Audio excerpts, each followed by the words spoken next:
حضرت مولا علی کی جو طبیعت ہے وہ بڑی ناساز ہے، بیماری بڑی سخت لگتی ہے، تو حضور علیہ الصلوۃ والسلام نے فرمایا یہ بیماری علی کا کچھ نہیں بگاڑ سکتی، علی ایسے اس بیماری سے دنیا سے نہیں جائیں گے بلکہ اللہ کریم ان کو شہادت کی موت عطا فرمائے گا۔ اور والصلاۃ والسلام علی سید المرسلین وعلی آلہ واصحابہ اجمعین، اما بعد فاعوذ باللہ من الشیطان الرجیم، بسم اللہ الرحمن الرحیم، ان اللہ وملائکتہ یصلون علی النبی یا ایھا الذین آمنوا صلوا علیہ وسلموا تسلیما، اللہم صل علی سیدنا محمد وعلی آل سیدنا محمد وبارک وسلم وصلی علیہ، الصلاۃ والسلام علیک یا سیدی یا رسول اللہ وعلی آلہ واصحابہ یا سیدی یا حبیب اللہ، الصلاۃ والسلام علیک یا سیدی یا رحمۃ للعالمین وعلی آلہ واصحابہ یا سیدی یا خاتم النبیین۔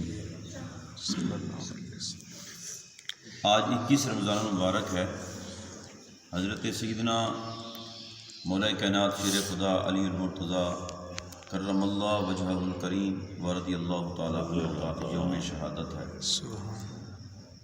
نبی پاک صلی اللہ علیہ وسلم کی بارگاہ میں نا ایک روز مولا کائنات رضی اللہ تعالیٰ عنہ حاضر تھے۔ حضرت مولا کائنات سے حضور علیہ السلام نے فرمایا کہ اے علی جانتے ہو دو بدبخت شخص کون ہیں؟ تو حضرت مولا علی رضی اللہ تعالیٰ عنہ نے ارشاد فرمایا حضور ایک تو وہ شخص بدبخت ہے جس نے حضرت صالح علیہ السلام کی اونٹنی کے پاؤں کاٹے تھے۔ حضور نے فرمایا تو نے بالکل ٹھیک کہا۔ حضور نے فرمایا یہ بتاؤ دوسرا شخص کون سا بدبخت ہے؟ تو حضرت مولا علی رضی اللہ تعالیٰ عنہ نے فرمایا حضور اللہ اعلم ورسولہ اعلم، اللہ جانتا ہے اللہ کے رسول جانتے ہیں، مجھے علم نہیں ہے۔ تو حضور علیہ الصلوۃ والسلام نے مخبر صادق نے ارشاد فرمایا کہ اے علی دوسرا شخص وہ بدبخت ہے جو تجھے شہید کرے گا۔ حضرت مولا علی رضی اللہ تعالیٰ عنہ ایک مرتبہ سخت علیل ہو گئے۔ حضرت انس رضی اللہ تعالیٰ عنہ فرماتے ہیں میں ان کی بارگاہ میں حاضر تھا تو حضرت ابوبکر صدیق حضرت عمر فاروق بھی حاضر تھے۔ تو حضرت ابوبکر صدیق رضی اللہ تعالیٰ عنہ حضرت شیخین ابوبکر صدیق اور حضرت عمر فاروق نے ارشاد فرمایا کہ حضور سے ارشاد فرمایا حضور حضرت مولا علی کی جو طبیعت ہے وہ بڑی ناساز ہے، بیماری بڑی سخت لگتی ہے، تو حضور علیہ الصلوۃ والسلام نے فرمایا یہ بیماری علی کا کچھ نہیں بگاڑ سکتی، علی ایسے اس بیماری سے دنیا سے نہیں جائیں گے بلکہ اللہ کریم ان کو شہادت کی موت عطا فرمائے گا۔ اور پھر آپ کی شہادت کے حوالے سے میں عرض کر دیتا ہوں، کوفہ کے ممبر پر مسجد میں آپ تشریف فرما تھے تو ایک شخص نے عرض کیا کہ حضور یہ بتائیے کہ قرآن میں اللہ نے ارشاد فرمایا من المؤمنین رجال صدقوا ما عاهدوا الله علیہ فمنهم من قضى نحبه ومنهم من ينتظر وما بدلوا تبدیلا، یہ سورۃ الاحزاب کی آیت ہے، 21واں پارہ ہے۔ تو حضرت علی سے اس نے سوال کیا حضور اس کے اندر اللہ نے ارشاد فرمایا کہ مومنین میں سے کچھ ایسے ہیں جنہوں نے اپنی نظر پوری کر دی ہے اور کچھ ایسے ہیں جو انتظار کر رہے ہیں، یعنی ان کا رب کے ساتھ جو وعدہ ہے اس وعدے کو پورا کرنے میں۔ تو وہ کہنے لگے کہ اس سے کیا مراد ہے شخص نے جو سوال کیا؟ تو حضرت مولا علی نے فرمایا آپ نے فرمایا یہ آیت میرے چچا حمزہ اور چچا ساتھ بھائی عبیدہ بن حارث رضی اللہ تعالیٰ عنہما کے بارے میں نازل ہوئی، یعنی ان کے حق میں نازل ہوئی ہے۔ سید الشہداء حضرت میر حمزہ غزوہ احد کے اندر شہید ہو گئے اور حضرت عبیدہ بن حارث بدر میں شہید ہو گئے، اور آپ نے ارشاد فرمایا ومنہم من ینتظر، اللہ نے یہ جو ارشاد فرمایا ان میں سے کچھ ایسے ہیں جنہوں نے رب کے ساتھ وعدہ کیا ہوا ہے کہ رب کے لیے اپنا سب کچھ قربان کرنا ہے یا رب کے لیے اپنی قربانی پیش کرنی ہے۔ آپ نے ارشاد فرمایا یہ جو اللہ نے فرمایا نا انتظار کر رہے ہیں، اس انتظار کرنے والوں میں ہوں۔ پھر یہ ہوا کہ حضرت مولا علی رضی اللہ تعالیٰ عنہ کے خلاف خارجیوں نے سازش تیار کی، مکہ معظمہ میں بیٹھ کر سازش تیار کی۔ 3 آدمی تھے، انہوں نے کہا ہم پوری تاریخ اسلام بدل دیں گے، چنانچہ انہوں نے بدل دی۔ کیسے بدلی؟ عمر بن تمیمی نے کہا میں حاکم مصر عمر بن عاص رضی اللہ تعالیٰ عنہ کو قتل کروں گا۔ دوسرا برق بن عبداللہ حیمی تھا، اس نے کہا میں حضرت معاویہ بن ابی سفیان رضی اللہ تعالیٰ عنہ کو قتل کروں گا۔ اور عبد الرحمن ابن ملجم یہ تیسرا شخص تھا خارجی، یہ کہنے لگا میں مولا علی امیر المؤمنین کو قتل کروں گا۔ ان تینوں نے آپس میں مشورہ کر لیا، 2 ناکام ہو گئے، اور یہ جو تیسرا شخص تھا عبد الرحمن ابن ملجم اس کے تعلقات تھے کوفہ کے اندر خارجیوں کے ساتھ۔ وہ خارجی ایسے خبیث لوگ تھے، نماز بھی حضرت مولا علی کے پیچھے پڑھتے تھے اور سازشیں بھی انہی کے خلاف کرتے تھے۔ یہ گیا وہاں، اس نے جا کر ڈیرا لگایا اور اس نے ملاقات کی، اور پھر اس کی عورت پر نظر پڑ گئی۔ اس عورت کا نام تھا کتام۔ کتام عورت بڑی حسین و جمیل تھی۔ اس کو دیکھا تو اس سے کہنے لگا جلدی کر میرے ساتھ نکاح کر لے۔ اس نے کہا میں نکاح تو کروں گی، ایسے نہیں کروں گی، میرا حق مہر پورا کرو۔ اس نے کہا حق مہر کیا ہے؟ کہنے لگی 3000 درہم دوں گی اور ایک غلام، ایک کنیز اور حضرت مولا علی کا قتل۔ جب اس نے یہ بات کی تو اس خبیث نے کہا، اس لعین نے کہا مجھے یہ منظور ہے۔ اور پھر حضرت مولا کائنات رضی اللہ تعالیٰ عنہ کو چونکہ علم تھا کہ میں شہید کیا جاؤں گا، انہیں وقت کا علم تھا، قاتل کو بھی جانتے تھے، اس لیے کبھی اپنے ساتھیوں پر خفا ہوتے تو فرماتے سب سے زیادہ بدبخت آدمی کو آنے دو اور میرے قتل سے اسے کون سی چیز روک رہی ہے۔ آپ کے بعض احباب کو بھی اس سازش کا پتہ چل گیا اور یہ بھی واضح ہو گیا کون شخص سازش میں ملوث ہے۔ اشعث نے ایک روز ابن ملجم کو تلوار تیار کرتے دیکھا، تیز کرتے دیکھا تو کہنے لگا جنگ کا زمانہ تو نہیں ہے، تلوار کس لیے تیار کر رہے ہیں؟ کہنے لگا جی میں نے گاؤں کے اونٹ ذبح کرنے ہیں۔ تو اس اشعث نے حضرت مولا علی رضی اللہ تعالیٰ سے کہا کہ اس شخص نے مجھے ایسے کہا ہے۔ جب مقصد کہنے کا ان ساری باتوں کا آپ کو پتہ تھا تو آپ کے احباب نے حضرت مولا علی سے کہا جب آپ کو پتہ ہے قاتل کا تو آپ اسے سزا کیوں نہیں دیتے؟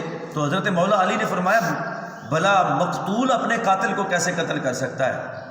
اصل میں آپ انتظار کر رہے تھے کہ حضور کی زبان سے جو لفظ نکلے وہ پورے ہو کر رہیں گے۔ اور ہوتا کیا ہے، اقدام قتل جمعۃ المبارک کے روز نماز فجر کے وقت ہوا۔ ابن ملجم نے کوفہ میں شبیب نامی ایک خارجی کو اپنا شریک کار بنا لیا۔ صبح سویرے دونوں چل کر اس کے دروازے کے مقابل بیٹھ گئے جہاں سے حضرت سیدنا مولا علی آتے جاتے تھے، اور اس رات حضرت امیر المؤمنین کو نیند نہیں آئی اور بار بار آتے اور آسمان کی جانب نگاہ کرتے اور تشریف لاتے اور آسمان کی جانب دیکھ کر نظر کر کے ارشاد فرماتے کہ خدا تعالیٰ کی قسم مجھے کوئی جھوٹی خبر نہیں دی گئی، یہ وہی رات ہے جس میں شہادت کا وعدہ کیا گیا تھا۔ سحری کے وقت سیدنا امام حسن رضی اللہ تعالیٰ عنہ کو فرمایا خواب میں اپنے آقا اور مولا حضرت محمد مصطفیٰ صلی اللہ علیہ وسلم کو دیکھا ہے تو حضرت مولا علی نے خواب میں حضور سے ارشاد فرمایا حضور آپ کی امت میں نے کوئی خیر نہیں دیکھی۔ اللہ اکبر۔ حضرت مولا علی حضور سے کیا فرما رہے ہیں؟ آپ کی امت کے اندر مجھے کوئی خیر نظر نہیں آتی، اچھائی نظر نہیں آتی اور نیکی میں نے نہیں دیکھی۔ تو حضرت مولا علی رضی اللہ تعالیٰ عنہ سے حضور نے فرمایا کہ اے علی ان کے لیے دعا کرو۔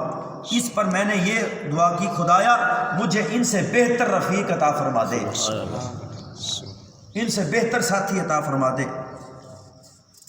اور ان کو بدتر ساتھی دے دے۔ اللہ، یہ حضرت مولا علی رضی اللہ تعالیٰ عنہ کے لیے کہنا تھا۔ اس وقت مؤذن بھی پکار اٹھا اور الصلاۃ الصلاۃ یہ طریقہ ہوتا تھا۔ تو حضرت علی مولا علی کا یہ طریقہ تھا، جب یہ سنتے نا تو آپ دروازوں پر لوگوں سے کہتے الصلاۃ الصلاۃ الصلاۃ، نماز کا وقت ہو گیا، نماز کا وقت ہو گیا۔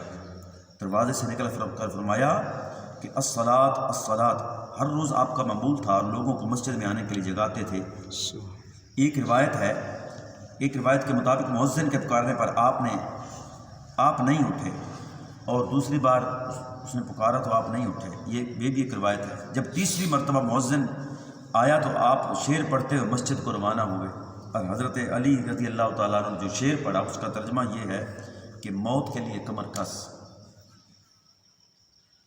کیونکہ موت تجھ سے ملاقات کرنے والی ہے۔ آپ جو ہی آگے بڑھے تو دو چمکتی ہوئی تلواریں آپ کے پیچھے پڑی۔ شبیب کی تلوار تو طاق پر پڑی لیکن ابن ملجم کی تلوار آپ کے سر پر پڑی اور وہ آپ کے دماغ میں اتر گئی۔ زخم کھاتے ہی آپ کی زبان مبارک سے بے ساختہ نکلا فزت برب الکعبہ، رب کعبہ کی قسم میں کامیاب ہو گیا۔ تو حضرت مولا علی رضی اللہ تعالیٰ عنہ کہ اس جملے کا مطلب پتہ کیا ہے؟ حضرت مولا علی رضی اللہ تعالیٰ عنہ بتانا چاہتے ہیں کہ اصل مومن کی جو زندگی ہے، مومن کی اصل زندگی یہ ہے کہ وہ رب کی راہ میں قربان ہو جائے۔ مرنا تو ویسے ہی ہے۔ یہ کیا بات ہوئی کہ لوگ مرتے وقت پریشان ہوتے ہیں اور باقی رو رہے ہوتے ہیں، لیکن مولا علی رضی اللہ تعالیٰ عنہ کا رب کے ساتھ یہ کیا محبت کا انداز ہے. آپ فرماتے ہیں فزت برب الکعبہ، رب کعبہ کی قسم میں کامیاب ہو گیا. ساتھ ہی فرمایا قاتل جانے نہ پائے، لوگ ہر طرف سے ٹوٹ پڑے. شبیب تو نکل گیا، ابن ملجم نے تلوار گھمانا شروع کر دی اور مجمع کو چیرتا ہوا آگے بڑھا. قریب تھا کہ ہاتھ سے نکل جائے، لیکن مغیرہ بن نوفل جو اپنے وقت کے پہلوان تھے دوڑے اور بھاری کپڑا اس پر ڈال دیا اور زمین پر دے مارا. حضرت مولا علی رضی اللہ تعالیٰ عنہ نے امام حسن سے ارشاد فرمایا کہ یہ قاتل تمہارے پاس ابھی قیدی ہے، اور قیدی کے ساتھ اسلام نے جو سلوک بتایا ہے وہ یہ بتایا ہے کہ قیدی کے ساتھ اچھا سلوک کیا جائے. جب تک یہ زندہ رہے اس کے ساتھ اچھا سلوک کرنا، لیکن جب اس کی سزا کا وقت قریب آ جائے تو اسے بھی میرے پیچھے روانہ کر دینا. حضرت مولا علی رضی اللہ تعالیٰ عنہ نے اپنے دونوں شہزادوں امام حسن اور حسین رضی اللہ تعالیٰ عنہ کو قریب بلایا اور انہیں ارشاد فرمایا، جو جملے ارشاد فرمائے ان میں سے کچھ مفہوم یہ ہے کہ دنیا کے پیچھے نہ بھاگنا، دنیا کے پیچھے نہ بھاگنا. اور آپ کا شہزادہ حضرت محمد بن حنفیہ یہ آپ کی دوسری زوجہ تھا. حضرت محمد بن حنفیہ سے حضرت مولا علی نے فرمایا بیٹے تم بھی میرا خون ہو، اپنے ان بھائیوں کی عزت کرنا. حضرت امام حسن امام حسین رضی اللہ تعالیٰ عنہ مولا علی آپ کی شہادتیں بتاتی ہیں کہ اس اسلام کے عظیم شجر کے نیچے اس خاندان کا خون ہے جنہوں نے اپنے خون سے اسلام کے باغ کی آبیاری کی ہے. دعا ہے اللہ خلاق کائنات آپ کے مزار پر انوار پر بے پناہ رحمتوں کا نزول فرمائے اور آپ کے فیض سے ہمیں بہرہ مند فرمائے. آمین. صلی اللہ علیہ وسلم.